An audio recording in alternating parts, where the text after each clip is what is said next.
Hello once again, Martin Popoff here from the Contrarians, back again with another edition of Reliving Old Reviews as a Useless Tool of Confusion.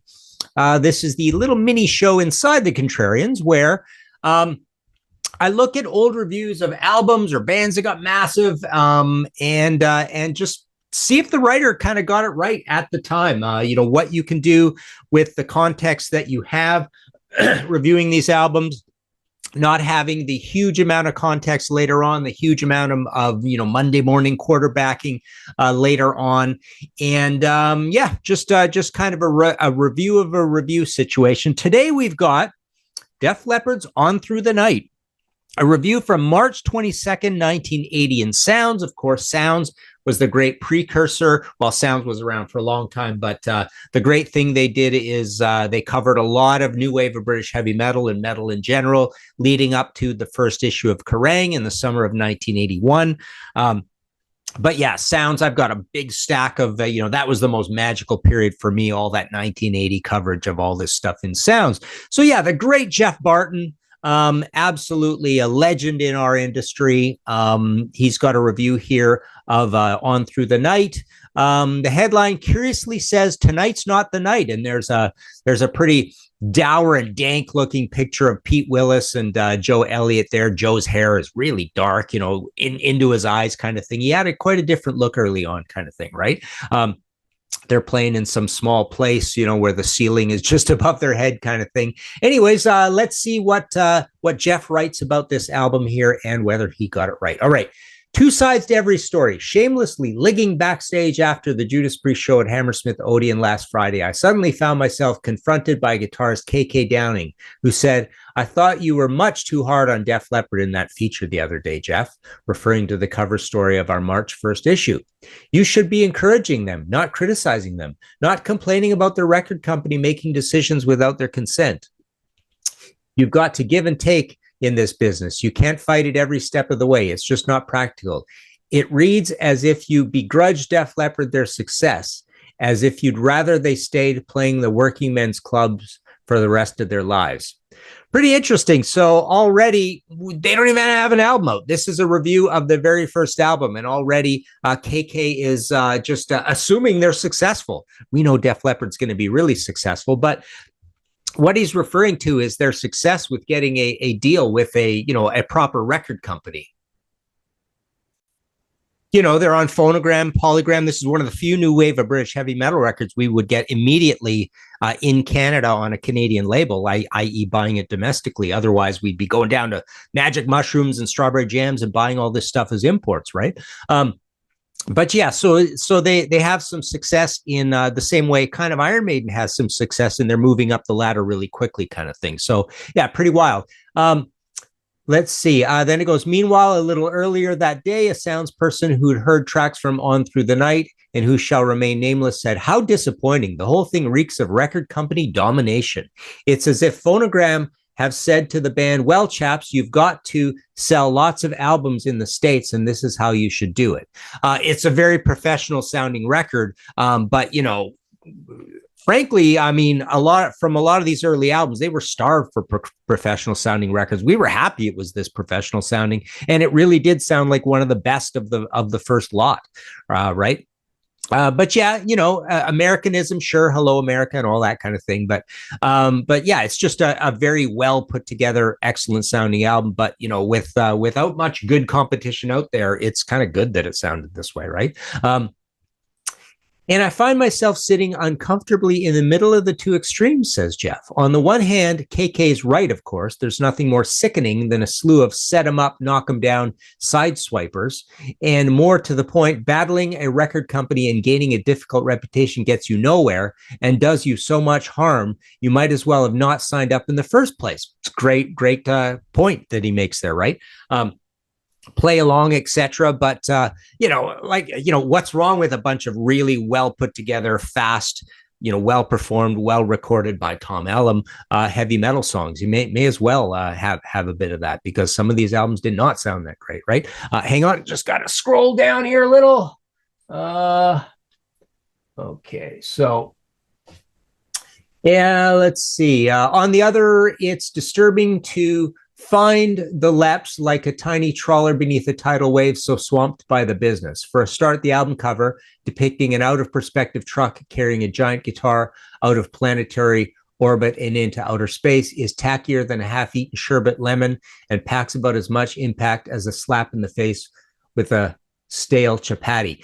Yeah, it was a weird sort of album cover, right? You don't drive a truck in outer space, right? It was a bit strange. The colors are kind of washed out and not very heavy metal. So yeah, that actually did reek of the U.S. form of illustration versus new wave of British heavy metal form of illustration, right? That we got with famously with Eddie on Iron Maiden and Tigers of Pantang. For another, producer Colonel Tom Allum has given the band such a smooth, sanitized sound, I can scarcely believe that he's the same man who sat at the boards for Unleashed in the East and made it roar so threateningly. Well, that's kind of a pointless comparison because one is a live album and one is a studio album. And again, I'm glad it sounds this good.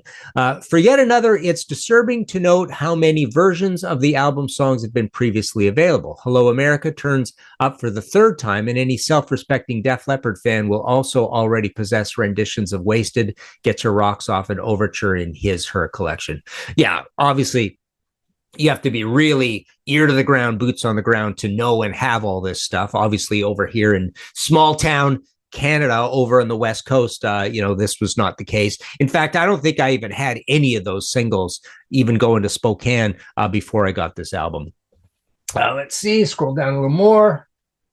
And not only that, but hang on, and not only that, but hang on before you get to the idea that there's been a proofreading mistake at the beginning and that you're really reading a 2-star review. I must mention that while it may not be a mother, On Through the Night is nevertheless a pretty good album. The Def One's biggest talent is their songwriting, and this is the LP's biggest plus point. Catchy tunes abound. And although the wonder mash appeal of the songs may well affect the record's long-term durability, there's no doubting that it only takes a single run-through for you to treat new acquaintances like old friends. So he's recognizing that there's great songwriting here. And, again, in context, hindsight is 2020, but, by the end of 1980 and into 1981, this album's just going to look better and better because there are a lot of very amateurish records out there. And, there's no real reason to put this down. I mean, super heavy songs on, forgetting thrashier or speedier or speed metal or doomier or more satanic things, heavy songs all across new wave British heavy metal singles that are considered, great, amazing classics. Well, there's like 4 or 5 on this album that are better than most of those songs. So yeah, I don't think we should really be putting this album down too much. Most interesting tunes for me are the 2 newest, It Could Be You and It Don't Matter. The former has a rocks off blisteroso speediness, which hasn't been anything but a good, yes, a little hard to read there thing. And the latter is as chopping and dorkish as a Kiss number, which can't be anything but a great thing. If these are indicative of the direction Def Leppard are moving in at the moment, then I'm with them all the way. My taste buds are slavering and I'm hungry for more. I don't think there's much Kiss to this album at all. I think it's just quite sophisticated. Cross between Kiss and Priest, maybe? No, I wouldn't even bring up Kiss. It's just a more commercial Priest. It's like a British Steel in a way. I think this album, it's even trickier and more note dense than British Steel. But I like that he knows or senses that maybe they're going in a different direction and things are going to get a little more AC/DC-ish, perhaps, with High and Dry, which is great as well. It's even a better album. This album, more dynamic, more personality. Let's see. There are 9 other tracks besides these 2, and all should be familiar. Judas Priest with Take on the World type Rock Brigade, Rush with When the Walls Come Tumbling Down and Overture, and Thin Lizzy with dueling Shamrock-style guitar breaks, influence abound. But influences, they remain. Def Leppard rarely encroaches into the realms of ripoff. That's a great point, Geoff. Because you could compare to Rush, you could compare to Priest, you could compare to Lizzy, but no, nothing here sounds like that. This is a bona fide new wave of British heavy metal album, despite Def Leppard not wanting to be part of this. I always put it at the very center of the new wave of British heavy metal bike wheel. because I think it's got the least eccentricities of many of the different bands that go off on the spokes. So I like that idea that they've learned from the greats, but they have their own sound. And like I say, it's not really their own sound. It's just a squarely central new wave of British heavy metal sound. And of course, we know their sound will change the next album and change again and change again. So it's not a sound that they even really stick with, right? For my money, the LP's most exciting moment is Get Your Rocks Off, which is live, raw, and gives the listener a much needed kick in the teeth. But what it's doing as the second track on side 2 when it cries out to be the album closer, I'll never know. Whatever, On Through the Night will undoubtedly be a very successful album. I could go on a little more and say that I have my doubts about the assertiveness of singer Joe Elliott's voice. Kind of agree with that. I could mention that the band would do well to make more of their dual lead guitar capabilities, not be content to ape Goran Robertson, Heyday Lizzie all the time. I don't think they really do, but I think I've gone on enough. And in any case, I feel in dire need of a vinyl pick-me-up. Vardis will do. Yeah, Vardis. No, I would pick this over Vardis any day. So will the Tigers of Pantang. Tigers of Pantang is exciting and it's raw and it's about as heavy as this album, but I think this is just a squarely better album. It's actually a better album than all 3 of those three different sounding Tigers albums, even 4 different sounding Tigers albums. Or Mithra, he says, or Girl, but not Def Leppard, not at the moment. I think that's totally unfair. I don't think Girl's nearly as good as Def Leppard. Of course, Girl is going to give us Phil Collen into Def Leppard later. Mithra at its height, there's just not a lot to choose from there. There's not a lot of songs. But yeah, they are a very exciting band, but exciting and cool and kind of mysterious and mythical in the way that your favorite Diamond Head songs are, right? But there's just not a lot to go in there. So yeah, I think he undermines his own point by bringing up those 4 bands, because this album is better than all 4 of those bands. Hang on, 4 bands? Yeah, 4 bands. So there you go, a review by Geoff Barton. He obviously knows his stuff. He's boots on the ground. He's right in there. He's knowing this stuff. He's knowing it all ahead of time. But yeah, he's realizing that this is a band that's a little different, a little commercial. They're going places, and he's not too sure. He's a little skeptical about it. But there you go. Reliving old reviews is a useless tool of confusion. Let us know in the comments below if Geoff got it right, what my review of his review, if I got it right, what you think of On Through the Night and the rest of what Def Leppard did, obviously enough.